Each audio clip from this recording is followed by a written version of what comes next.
Hello' everyone, কি খবৰ সকলোৰে? ৰাতিপুৱা উঠি চাহকাপ খাই ল'লো ৰুটিৰ সৈতে। বাৰু সৰস্বতী পূজা আহিলেই নহয়। ময়ো ৱাৰ্ড্ৰবটো খুলি মাৰ শাড়ীবোৰকে চাই ফুৰিছোঁ কি পিন্ধিম বুলি। কিন্তু আজি শাড়ী দেখাম বুলি মই এইটো খোলা নাই। এইটো খোলাৰ এটাই কাৰণ, সেয়া হ'ল ভাইটিৰ এটা কুৰ্তা ওলাবলৈ আছিলে। এই কুৰ্তাটোত আজি কিবা এটা ডিজাইন কৰিম বুলি বহি লৈছোঁ। মানে কথাটো হ'ল ভাইটিয়ে বহুত দিনতে মোক কৈছিল যে এই কুৰ্তাটোত কিবা আঁকি দিবলৈ। আকৌ নতুনকৈ পিন্ধিব পাৰিব হেনো। ময়ো কৰিম বুলি থাকিয়েই যায়। আজি সেইকাৰণে মনত পৰিলে, সৰস্বতী পূজাও যিহেতু ওচৰ চাপিলেহি, এইটো ধুনীয়াকৈ কালাৰ কৰি দিলেহি সেইদিনা পিন্ধিব পাৰিব। সেয়ে কাঠ পেঞ্চিল দি অঁকাৰ পিছত হোৱাইট ফেব্ৰিকটো লৈ এটা এটাকৈ কলকা আঁকি গলোঁ। কলকা ডিজাইন আগে পিছে বহী বা বেলেগ বস্তুত কৰিছোঁ, কিন্তু কাপোৰত এইবাৰ প্ৰথমহে কৰিব ধৰিছোঁ।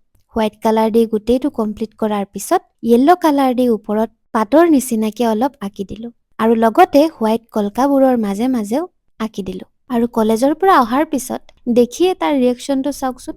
আপোনালোকৰ বাৰু কেনেকুৱা লাগিছে জনাবলৈ নাপাহৰিব দেই। বাৰু আজিলৈ আহিছোঁ, কাইলৈ আকৌ লগ পাম নতুন এটা ভিডিঅ'ৰ সৈতে।